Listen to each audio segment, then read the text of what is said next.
जय श्री कृष्णा। राधे राधे। कैसे हैं आप सब? आई होप आप लोग बहुत अच्छे होंगे। और आप सभी का मेरे न्यू ब्लॉग में बहुत बहुत स्वागत है। तो आज का ब्लॉग स्टार्ट हो रहा है शाम से।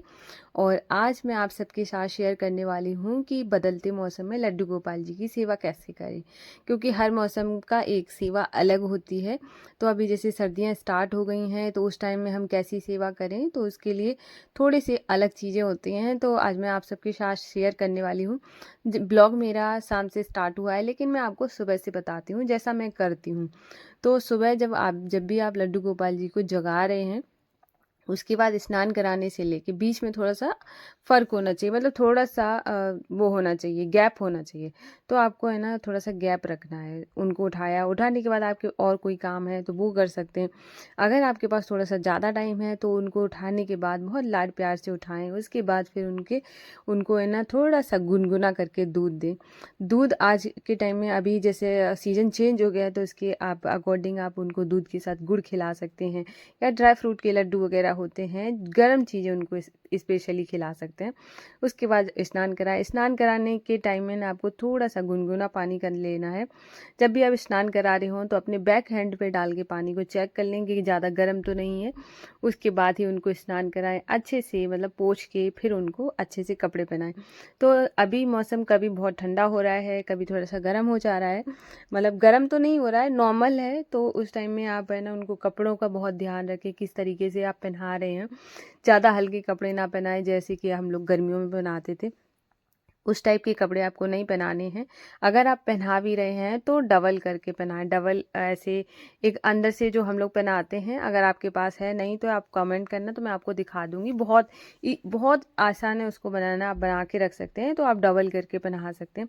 फिर अभी थोड़ा सा जैसे आपको लगे कि सर्दी का मौसम है, तो आप उनको थोड़े से गर्म कपड़े पहनाना स्टार्ट करें। और छोटी छोटी पेंटियाँ आती हैं, पेंटी वगैरह ले लें। तो अभी जैसे जब ज़्यादा सर्दी होती है तो मैं डबल पहनाती हूँ।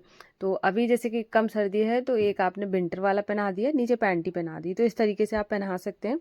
तो आप थोड़ा सा उनका कपड़ों का भी बहुत ख्याल रखें। अगर आप को ना सिलाई वगैरह आती है, स्टिचिंग, तो आप उस टाइम में ना आप है ना गरम जो वाले जो कपड़े होते हैं, स्टफ होता है जो गरम कपड़ों का, वहाँ से आप अच्छे अच्छे से कपड़े खरीद सकते हैं। उससे आप बहुत सुंदर सुंदर कपड़े भी बना सकती हैं, बहुत सॉफ्ट से बन जाएंगे। और क्योंकि मार्केट में आप मिलते हैं वो थोड़ा सा वूलन वाले होते हैं, अभी थोड़ा सा कम सर्दी है तो उन कपड़ों से बहुत अच्छे कपड़े बन सकते हैं। अगर आपको सिलाई आती है तो आप बना भी सकते हैं, नहीं आती है तो आप जैसे भी आपके, मतलब आपके पास अगर जैसे भी हैं उस हिसाब से आप उनको कपड़े पहनाएं।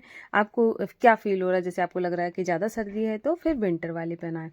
इसके बाद उनके खाने पीने का हो गया। खाने में क्या होता है, जब गर्मियाँ होती हैं तो मिश्री का भोग लगता है। सर्दियों में मिश्री का भोग नहीं लगता है, क्योंकि बहुत ज़्यादा ठंडी होती है मिश्री। आप चाहे थोड़ा बहुत दूध वगैरह में तो डाल के दे सकते हैं। मिश्री की जगह ना आपको जैसे तिलकुट हो गया, गुड़ वाली चिक्की हो गई, इस तरीके का आपको भोग लगाना है, जो कि उन जिनकी तासीर गर्म होती है, गर्म गर्म चीज़ें खिलानी है। तो आपको इस तरीके से उनके खाने पीने का भोग, मतलब ध्यान रखना है। आज मैंने जैसे गुड़ की चिक्की बनाई है। हाँ, आप चाहे मार्केट से ले सकते हैं, घर में बना सकते हैं। गुड़ वाली बना सकते हो, गुड़ की चिक्की, और चना दाल वाली चिक्की, और उसके बाद तिल वाली चिक्की, जैसी भी आपको पसंद हो वैसे आप, मतलब जैसे भी आप बनाना चाहते हैं वैसे बना सकते हैं। और तो इस तरीके से आप भोग लगा सकते हैं। अभी जैसे कि मैंने दूध दे रही हूँ तो दूध मैंने हल्का सा गुनगुना किया, उसमें थोड़ा सा गुड़ डाला है। और उसके बाद फिर दूध दूंगी जाके। इसमें मेरा पहले मैंने दूध दिया था, इसके बाद थोड़ा सा, ये शाम के टाइम का ब्लॉग स्टार्ट हो गया। जो मैंने चिक्की बनाई थी वो दोपहर का ब्लॉग था।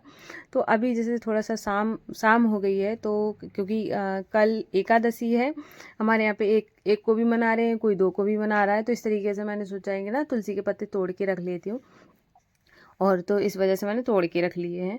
और जब भी भोग लगाओ तो आप इनको, एक है जैसे कि आप तोड़ के रख लेते हो, और किसी अगर आप बॉक्स के अंदर है ना रख लेते हो तो वो ईजिली 2-3 दिन चल जाते हैं, बिल्कुल सूखते नहीं हैं। आप इस तरीके से उन तोड़ के रख सकते हैं। तो और दूसरी बात होती है चंदन सेवा जो होती है, जैसे माथे पे हम लोग चंदन लगाते हैं गर्मियों में, और अभी सर्दियाँ स्टार्ट हो गई हैं तो चंदन बहुत ज़्यादा ठंडा होता है। तो आप चंदन को ज़्यादातर अवॉइड करें, कभी कभी कभी लगाएं। और उसके बाद जैसे रोली का तिलक कर दिया, आपको जैसे कुमकुम आती है, कुमकुम से प्यारी सी, आपको ऐसे नहीं जैसे हम माथे में थोड़ा सा श्रृंगार करते डिज़ाइन बनाते हैं उस तरीके से आप बना सकते हो। जैसी भी आप सेवा करना चाहें वैसे कर सकते हो।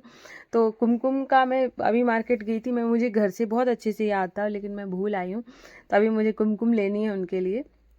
क्योंकि जब ज़्यादा सर्दी होती है और अभी कोई ठंडे ठंडे हाथ भी हम लोगों को टच कर देता है, वो कितना ठंडा लगता है। फिर चंदन तो बहुत ठंडा होता है।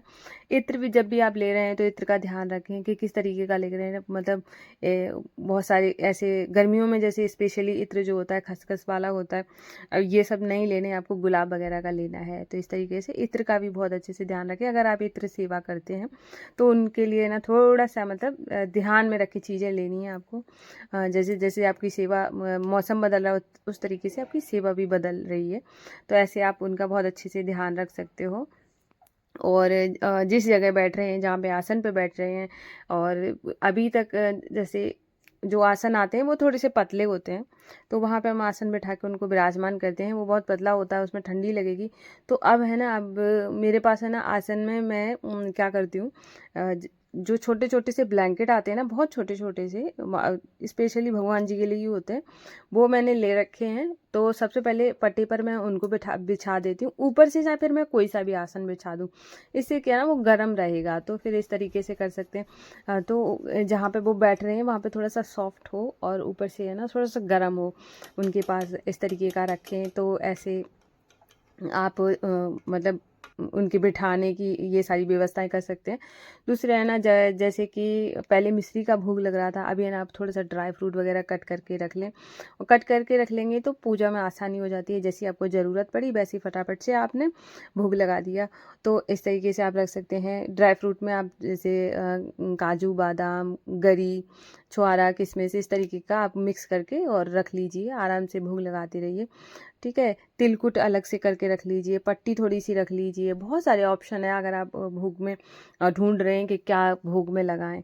और अगर आप खाना नहीं बना पाते हैं तो दूध और ये सारी चीज़ों का भोग लगा दें, भगवान वैसे ही खुश हो जाते हैं। भगवान तो वैसे भी है ना, बोलते हैं ना भाव के भूखे हैं। तो इस तरीके से आप उनकी सेवा कर सकते हैं। सेवा में जो सुकून है ना वो किसी चीज़ में नहीं है।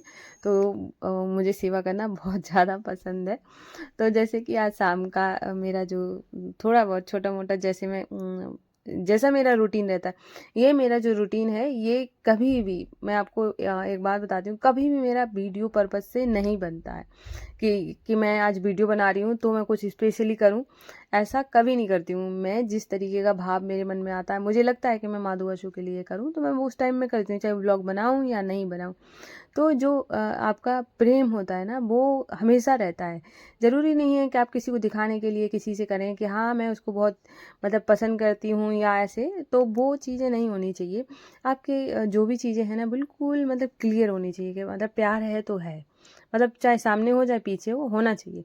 इस तरीके का मेरा माधु बसु के लिए बहुत ज़्यादा प्यार है। ब्लॉग में आप शायद उनकी मेरी जो सेवा दिखाती हूँ शायद आपको 50% ही दिखती होगी। बाकी मैं जैसे मैं उनको भोग भी लगाती हूँ तो मेरे मैं कैमरे को ऑफ कर देती हूँ, रखते हुए आपको दिखेगा, लेकिन भोग लगाते हुए मैं कभी नहीं दिखाती हूँ। तो मैं थोड़ा सा उनकी भी प्राइवेसी का ध्यान रखती हूँ। और जैसा मेरा रूटीन है, ब्लॉग मेरा काम करना है, ब्लॉग में जो चीज़ें आपको दिखती हैं वो मेरा एक लाइफ का हिस्सा है, तो वो तो आपको दिखेंगी, लेकिन हाँ इस तरीके से मैं दिखाऊंगी कि मैं उनको परेशान ना करूं और मेरा भी, मैं अपना जो काम कर रही हूँ वो भी मैं करूं। तो ऐसे तरीके से प्यार जो होता है ना भगवान जी के लिए, वो एक मतलब क्या आपको किस तरीके से बदल सकता है आप भी नहीं समझ सकते हो। तो ये था आज का ब्लॉग। आई होप आपको पसंद आया होगा। फिर मिलेंगे। राधे राधे, जय श्री